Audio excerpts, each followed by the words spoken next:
Struggling with belly fat after 60. Discover what you need to know.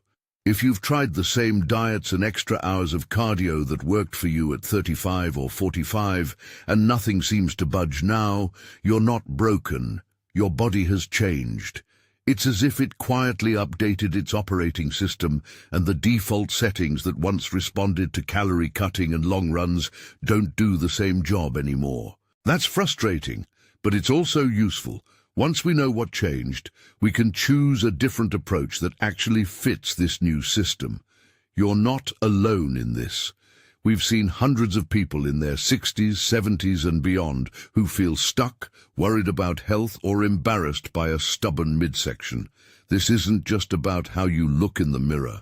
Belly fat after 60, especially the deeper visceral kind, matters because it's tied to inflammation, blood sugar problems, and higher risk for heart disease and diabetes. So let's start with a clear explanation of what's happening inside, then move to what evidence indicates actually helps, with practical, safe steps you can take. If this sounds familiar, hit like and subscribe for more evidence-based strategies for healthy aging. Here's the big why. Several age-related shifts combine to favor fat storage around the belly. First, hormones change. Women typically go through menopause and see a drop in estrogen that shifts how the body stores fat, from hips and thighs toward the midsection. Men experience a slower decline in testosterone, about 1 to 2% a year after 40 for many, which over time reduces the stimulus to maintain lean muscle. Muscle is important because it's your metabolic furnace. Less muscle means a lower resting calorie burn. Second, sarcopenia, the gradual loss of muscle mass and strength, accelerates after 60 unless you actively counter it. Less muscle not only lowers metabolic rate, it makes daily activities harder, reduces balance, and increases injury risk. Third, insulin resistance tends to rise with age. When your cells don't respond as well to insulin, blood sugar management worsens and the body becomes better at storing energy as fat, particularly visceral fat that sits around organs. Fourth, chronic stress and elevated cortisol can promote abdominal fat. Third shift sleep patterns, poor sleep quantity or quality, and disrupted circadian rhythms all amplify hormonal imbalances that favor belly fat. Finally, our gut microbiome changes with age in ways that can influence inflammation, appetite, and metabolism. Put together, these forces create a different metabolic landscape than the one you had in your 30s. That's why repeating "eat less and do more cardio" often fails or even backfires. Chronic calorie restriction can accelerate muscle loss, which further slows metabolism. Endless, steady-state cardio tends to burn energy, but doesn't preserve or build the muscle that helps maintain long-term metabolic health. It can also increase hunger and, if overdone, elevate cortisol. In short, the old tricks can worsen the problem over time. So what to do? Science and clinical experience point to a multi-pronged, prioritized approach that respects safety for older adults. The good news is that small, consistent changes produce meaningful shifts over months, not days. Aim for realistic progress. Roughly a half to 1 pound a week of fat loss is a reasonable target for many. And celebrate gains that aren't the scale, like more energy, improved sleep, tighter fitting clothes, and greater strength. First priority, build or preserve muscle with strength training.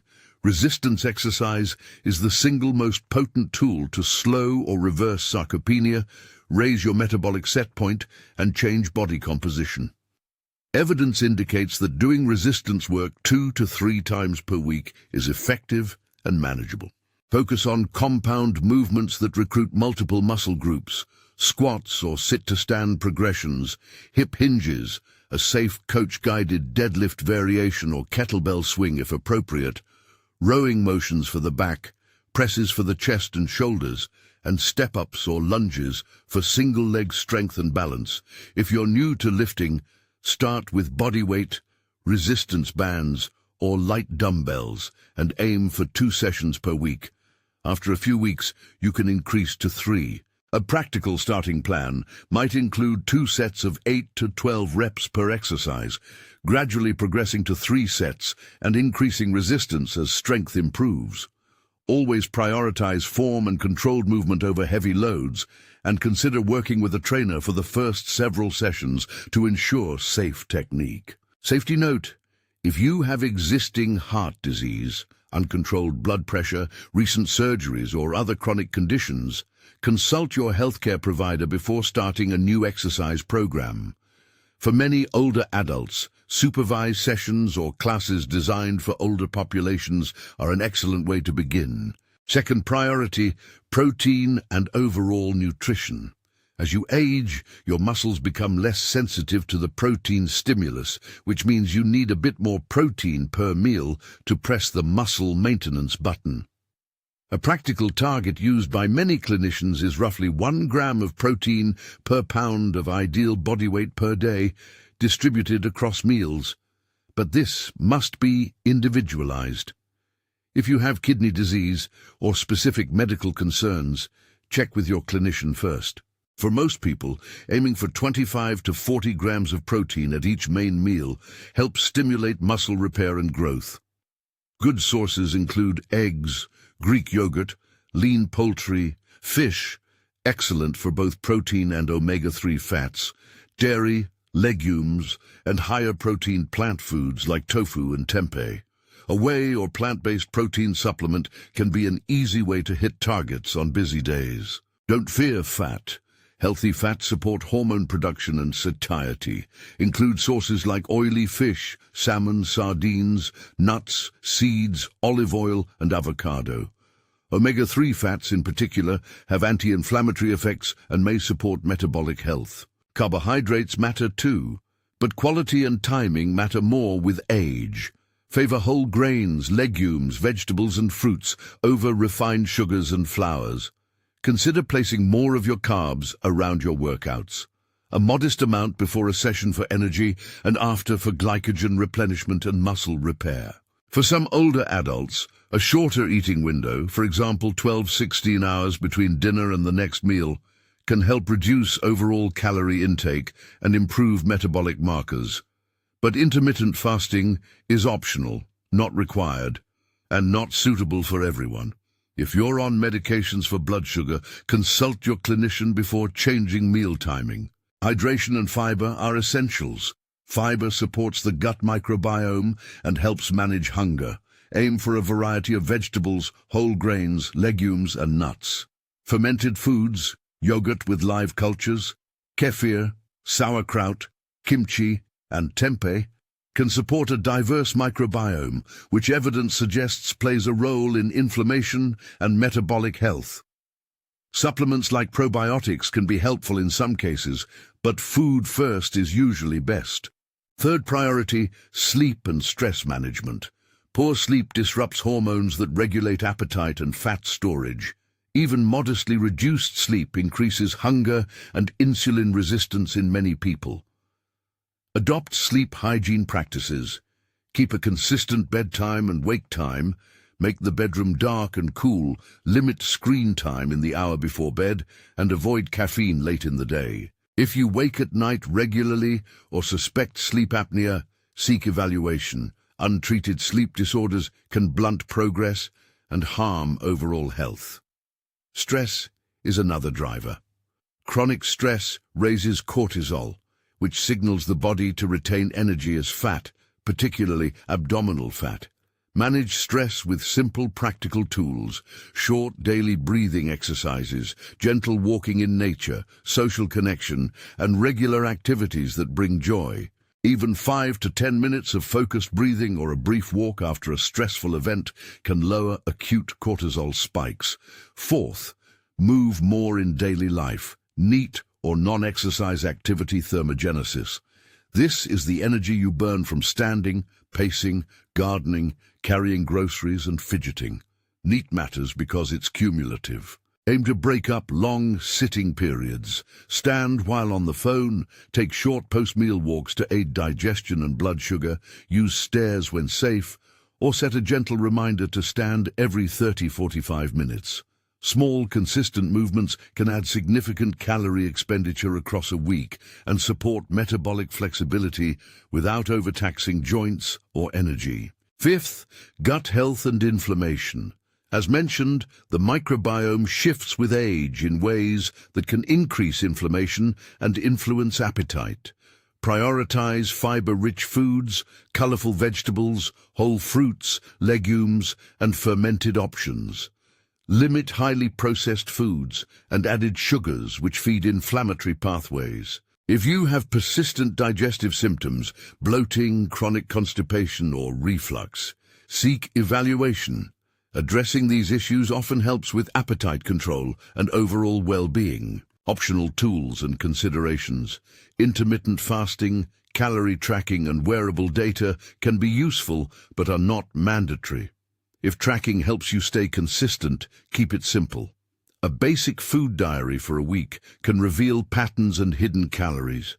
Wearable devices can help measure steps and sleep, and many older adults report that seeing progress in step counts or nightly sleep scores is motivating. Consider measuring waist circumference as a better gauge of abdominal fat than the scale alone.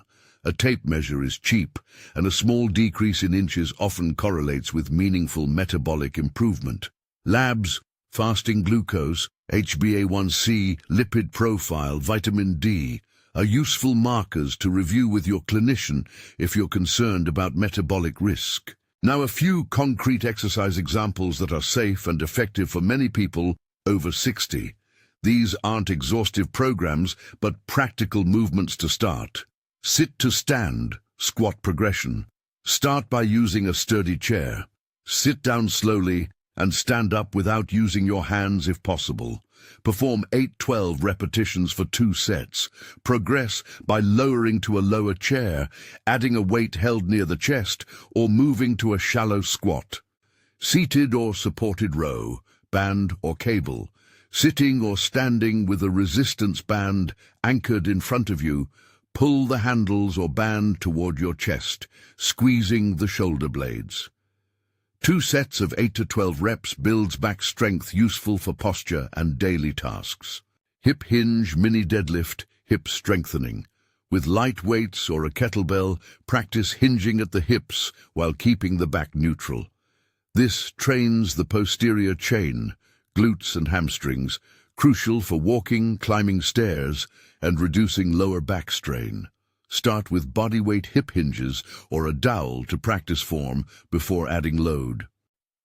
Seated or incline push variations. If floor push-ups are too challenging, do incline push-ups against a wall or countertop, or seated dumbbell presses. Aim for 8 to 12 controlled reps. Step-ups. Use a low step and step up with one foot, then the other. This single leg work improves balance and functional strength.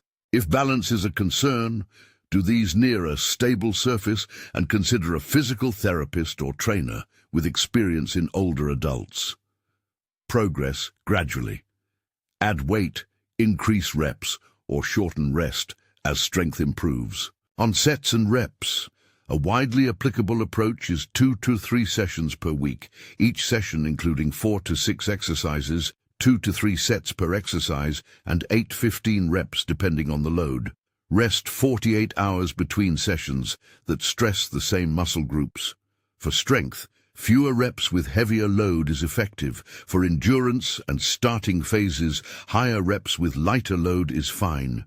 The key is progressive overload, slowly increasing the challenge so your muscles have a reason to adapt. Nutrition examples by meal. A protein-rich breakfast could be Greek yogurt with fruit and nuts, or scrambled eggs with spinach and whole-grain toast. Lunch might be grilled salmon over a salad with quinoa and avocado. Dinner could be roasted chicken, roasted vegetables and lentils. Snacks that help hit protein goals. A small tub of cottage cheese, a protein shake, or a handful of almonds with a boiled egg. For older adults with reduced appetite, focusing on protein-dense options is crucial. A small but protein-rich snack before bed, for example, cottage cheese or a small protein shake, can support overnight muscle repair in some people. Regarding carbs and timing, if you do a morning strength session, a light carb before exercise can improve performance. A balanced post-workout meal with carbs and protein helps recovery. Avoid large, sugary meals before bed, which can disrupt sleep and blood sugar. Let's talk mindset and sustainability. Change is a marathon, not a sprint. Real, lasting improvements in body composition and health take months, not weeks. Expect the first measurable wins to be in strength, energy, sleep, and how your clothes fit. The scale might lag because muscle is denser than fat. Reframe success, fewer trips to the doctor, more confident balance on stairs, a stronger carry of groceries, better sleep and mood. Those are wins worth measuring. Community matters. Group classes, walking partners, strength training buddies, or even an online group can increase adherence. Accountability makes the difference between starting and keeping going. If joining a gym feels intimidating, community centers, senior-friendly fitness programs, or small group training can be safer and more welcoming. Measure progress beyond the scale. Track waist circumference monthly. Note increases in the weights you lift or the number of reps you complete. Record sleep quality and daily energy levels, and use how clothes fit as a practical indicator. If you share lab results with your clinician, improvements in fasting glucose or lipids are also meaningful. Small, consistent improvements compound. Some common concerns and how to navigate them.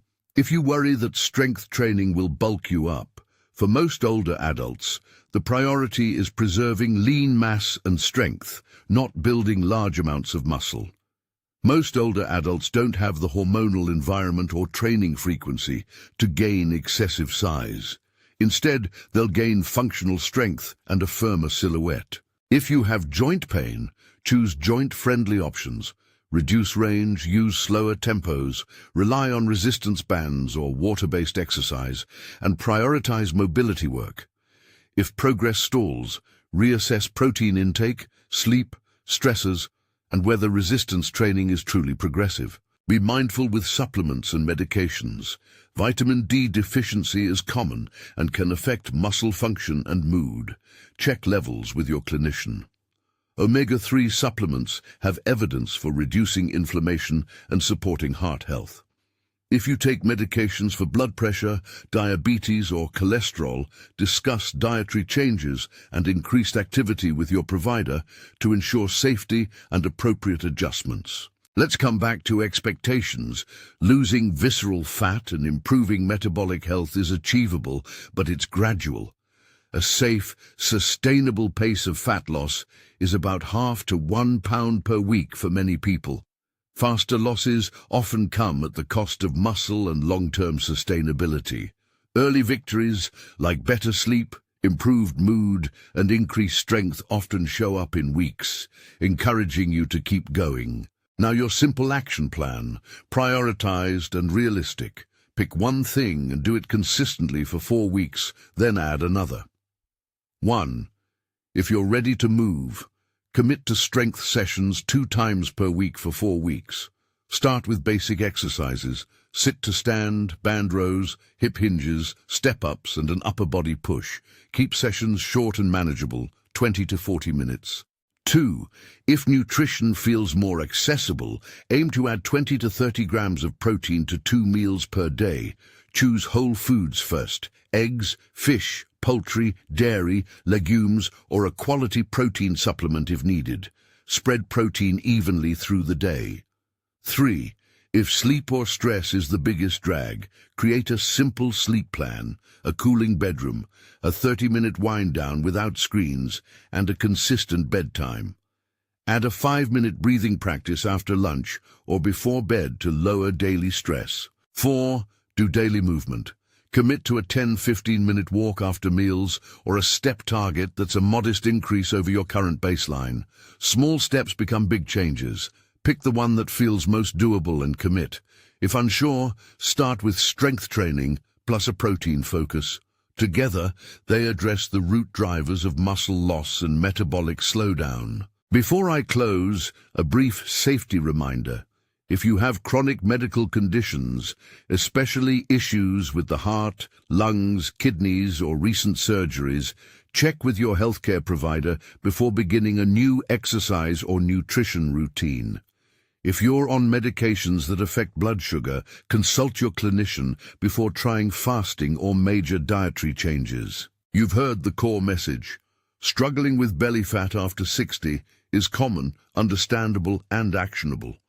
It's not a moral failing or a sentence. It's an age-related adaptation that responds best to a targeted multi-factor strategy. Preserve and build muscle with progressive resistance work. Prioritize protein and healthy fats. Time and quality your carbs. Protect sleep and manage stress. Move more in daily life and nourish your gut. Measure more than the scale. Seek community and support and be patient.